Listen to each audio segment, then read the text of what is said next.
No news only views. दर्शकों, देश के बहुत से मुद्दे ऐसे होते हैं जिन पर कि आम लोगों की भी राय होना चाहिए और उनसे उनके बारे में लोगों को भी जानकारी होना चाहिए। जैसे कि वन नेशन वन इलेक्शन, ये एक मुद्दा है। और हमारे साथ हैं आज भाजपा व्यापारी प्रकोष्ठ के प्रदेश अध्यक्ष और one nation one election committee के सदस्य भी हैं। हम शरद अग्रवाल जी, आपका स्वागत करते हैं प्रणाम। चैनल पर। वन नेशन वन इलेक्शन को लेकर क्या कुछ हो रहा है?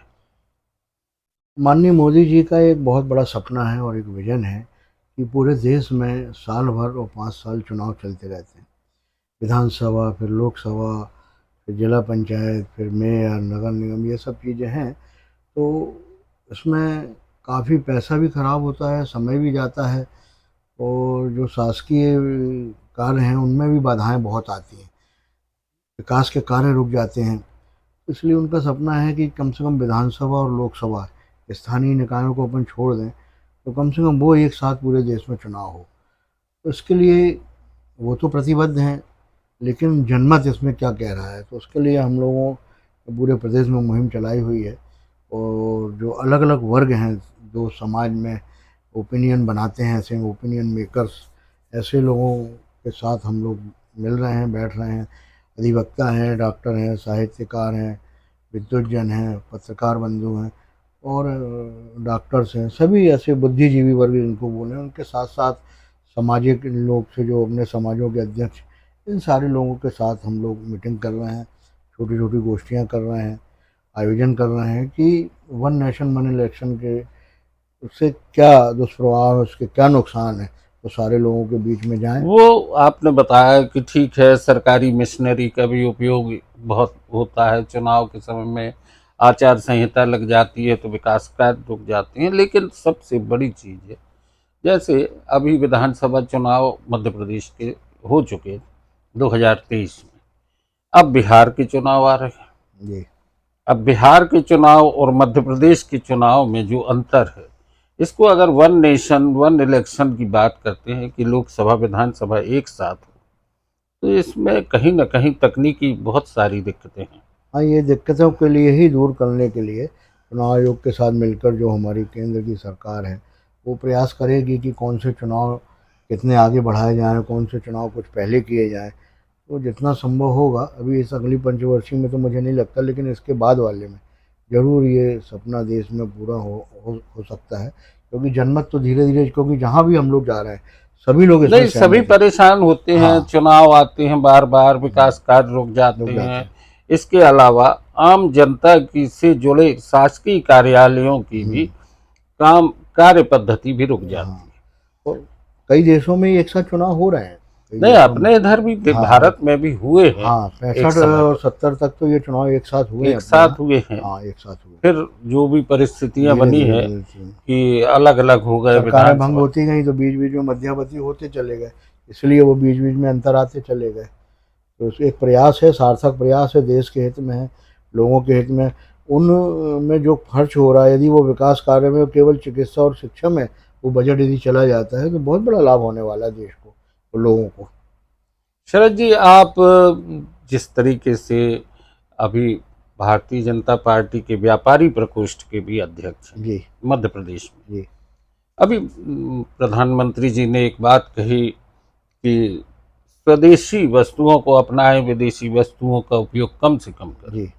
लेकिन क्या लगता है कि ये इस तरीके से संभव हो पाएगा? नहीं, व्यापारी प्रकोष्ठ में एक तो मेरा जो दायित्व पार्टी के अंदर कहा जाता है, वो प्रदेश संयोजक का है। और मैंने दायित्व जैसे ही मुझे पार्टी ने दिया, उसके बाद तुरंत मैंने पूरे प्रदेश के 57 जिलों में दौरा किया और सभी जगह की समस्याएं और जो सुझाव थे, वो पहले हमारे माननीय मुख्यमंत्री शिवराज जी को और अभी माननीय मोहन यादव जी को, प्रदेश के अध्यक्ष वी डी शर्मा जी को दिए। ये मेरे कार्यकाल था। और जो आपने प्रश्न किया है स्वदेशी का, पिछले 3-4 दशक से पूरे देश में स्वदेशी की भावना फिर से प्रज्वलित हुई है। बहुत पहले पूज्य बापू महात्मा गांधी ने अंग्रेज़ों के समय अलग जगाई थी और विदेशी कपड़ों की होलियां जलाई थी और लोगों को चरखा चलाकर खादी काटकर ये स्वदेशी की भावना का जागृत किया है। आज उसी गुजरात में अहमदाबाद कर्णावती में पुनः देश के यशस्वी प्रधानमंत्री जी ने पूरे देश से आग्रह और आह्वान किया है कि लोग विदेशी वस्तुओं का उपयोग ना करें, स्वदेशी। आज देश की 5वीं अर्थव्यवस्था से अभी खबर आई कि हम 4थी अर्थव्यवस्था की ओर बढ़ रहे हैं, लेकिन इतना ज़्यादा सामान, खासकर मैं चीन की बात करूँगा, कि वो घर घर में पहुँच गया है।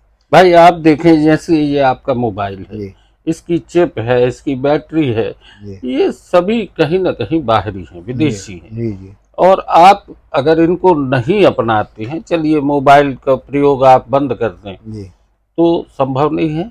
घरों में अगर आप उपयोग में देखें तो टीवी से लेके लैपटॉप से लेके बहुत सारी चीजें, हाँ। तो इनके विकल्प स्वदेशी में है क्या? नहीं, सबसे पहले तो जैसे हमारा एक सामाजिक रूप में आपने एक संगठन का नाम सुना होगा, स्वदेशी जागरण मंच। वो काफ़ी दिनों से इसमें कार्य कर रहा है, तो उनसे भी हम लोग मिलेंगे। और सूची पहले, सबसे पहले बनना ज़रूरी है, क्योंकि आम लोगों को और हम सब लोगों को ये नहीं मालूम रहता कि ये देसी है या विदेशी कंपनी। विदेशी कंपनियां भी भारत में अपने भारतीय नामों से वो कंपनियां चलाती हैं। तो सबसे पहले तो वो सूची बने, फिर लोगों को जागरण हो कि भाई ये सामान विदेशी कंपनियों का है, ये देसी कंपनियों का। पर जितना जैसे रोज़मर्रा की चीज़ें, इवन आप देखिए कि हमारे त्योहारों के ऊपर भी लगभग कब्जा है। यदि पिचकारी आ रही होली में तो वो भी चाइना से आ उन्होंने रही है, बताया गांधी गणेश जी जी ने। की मूर्ति आ रही तो वो भी है, दुर्गा जी की गदा है, खेल के खिलाड़ी हैं, खेलों के सामान है, अस्त्र शस्त्र जो भी मतलब बच्चे करते थे, वो सस्ते के कारण चाइना से लोग अपने यहाँ खरीद रहे हैं। ये जन जागरण जरूरी है कि भले ही थोड़ा महंगा मिले, लेकिन हमारे मोदी जी ने एक देश के। इशारा भी दिया था, जी छोटी आंख वाले गणेश जी। जी वो जो चाइना वही बात से कर रहे हैं। वो जो आती हाँ है मूर्तियां बन के, बिल्कुल। उसको लेके बात की। लेकिन हमारा आपसे कहना ये है कि आम व्यक्ति, आम उपभोक्ता बहुत सारी चीजें स्वदेशी अपना लेगा, जी लेकिन आम तौर पे नेताओं को देखें तो BMW में चल रहे हैं, फॉर्च्यूनर पे चल रहे हैं, बड़ी लग्जरी गाड़ियों में चलते हैं। तो क्या ये मुहिम बड़े नेताओं के साथ भी शुरू होना चाहिए कि वो स्वदेशी को अपनाएं? नहीं, ये बहुत ही अच्छा प्रश्न है आपका, क्योंकि स्वदेशी केवल भाषण का विषय नहीं है। आपने जो कहा है, ये स्वदेशी आचरण का विषय है। जब हम खुद अपनाएंगे तभी हमारी बात का प्रभाव दूसरे पे पड़ेगा। इसीलिए मैंने माननीय मतलब श्रद्धेय पूज्य बापू गांधी जी का और नरेंद्र मोदी जी का उदाहरण दिया। तो जब हम स्वयं उसको अपने जीवन चरित्र में अपनाएंगे और उसका आचरण करेंगे, तभी लोग मानेंगे ये भाई स्वदेशी के जैसे प्रति। आप देखें, आज़ादी के आंदोलन की बात करें तो लोग बड़ी तेजी से इस दिशा में आगे आ गए थे, क्योंकि जो नेता थे वो भी खादी अपना चुके जी थे, खादी चरखा चलाने लगी थी। लाल बहादुर शास्त्री जी ने जब बोला कि एक दिन का उपवास रखें, जी भारतीय खाद्यान्न व्यवस्थाएं, अर्थव्यवस्थाओं के मद्देनजर, तो सब जी लोगों ने पूरे देश में लगभग 70% जो लोग हैं जी उनने उपवास रखना शुरू। आज जब नरेंद्र मोदी जी ने आह्वान किया है हम्म, स्वदेशी अपनाने का, तो जरूरी होता है कि कम से कम हफ्ते में एक दिन हर नेता स्वदेशी के साथ नजर आए, तो उसकी एक अलग लोगों में भावना भी पहुंचेगी, एक जागरण भी होगा। नहीं, बिल्कुल सही बात कह रहे हैं आप। जो समाज का प्रतिनिधित्व कर रहे हैं या नेतृत्व कर रहे हैं, यदि वो लोग स्वदेशी अपनाएंगे तेजी के साथ और उनका आचरण देखेगा, तो निश्चित रूप से भारतीय समाज उनके पीछे चलने के लिए खड़ा होगा। जैसे पहले मैं भी स्वदेशी जागरण मंच में बहुत से वर्षों मैंने काम किया, जबलपुर में 2 रथ यात्राएँ भी निकाली थी। तो आपने देखा होगा, यहीं हमारे घर के पीछे गोल बाज़ार में एक बहुत बड़ा बाज़ार था, चाइना बाज़ार। उस समय ऐसा जागरण हुआ कि उसको नाम बदलना पड़ा और उसका नाम अपना बाजार करना पड़ा। तो ऐसा है कि जन जागरण जब होता है और जनता जब इस बात को समझने लगती है, तो आज छोटे छोटे बच्चे भी कई बार आपने देखा होगा कि वो खुद बोलते हैं कि ये चाइना की, मुझे नहीं लेना है। क्योंकि ये जो पैसा जा रहा है, कई तो ऐसे देशों को जा रहा है कि जो भारत का विरोध कर रहा है, और अपनी अर्थव्यवस्था तो कमज़ोर हो रही है। तो इसके तो कई नुकसान है अपने। बहुत से आतंकवादी गुटों के पास ये पैसा चला जाता है, क्योंकि वो देश उनको देते हैं। तो देश में अस्थिर करने के लिए भी ये पैसे का उपयोग होता है। तो मैं भी निश्चित रूप से ये जनमानस से कहूँगा कि जो प्रधानमंत्री जी ने आह्वान किया है, इसके साथ जुड़ें और स्वदेशी को अपनाएं। कम से कम एक दिन तो आप तय करेंगे कि आज हम पूरे दिन स्वदेशी होकर जी स्वदेशी जीवन शैली को अपनाएंगे। जी ये एक आह्वान अगर आप भारतीय जनता पार्टी व्यापारी प्रकोष्ठ के प्रदेश संयोजक के नाते भी करते हैं, तो एक बड़ी चीज होगी, क्योंकि जब हमारा जनप्रतिनिधि, हमारे नेता जब स्वदेशी के साथ निकलेंगे तो उसका मैसेज अच्छा जाएगा। और शरद भाई, आपसे चर्चा की बहुत अभी इसी संदर्भ में मैं आपको बता रहा हूँ, जो आपने कहा है, परसों 8 तारीख को इंदौर में सारे व्यापारी संगठन, वहाँ के चैम्बर, हमारे राष्ट्रीय व्यापारी कल्याण बोर्ड के चेयरमैन आ रहे हैं, वहाँ के हमारे माननीय कैलाश विजयवर्गीय जी, महापौर जी, और वहाँ चैम्बर के अध्यक्ष, हमारे व्यापारी बिल्कुल सब मिलजुल कर, ऐसे 150 से ज़्यादा एसोसिएशन के व्यापारी वहाँ आ रहे हैं। और हम लोगों का वहाँ पर सबको शपथ दिला रहे हैं कि विदेशी सामान न बेचें, क्योंकि इसमें व्यापारी और ग्राहक दोनों को जागरूक होकर इस स्वदेशी अभियान को बल देना पड़ेगा, तब देश हमारा आत्मनिर्भर और स्वावलंबन की ओर बढ़ेगा। शरद भाई, निश्चित है आपके प्रयास सार्थक होंगे।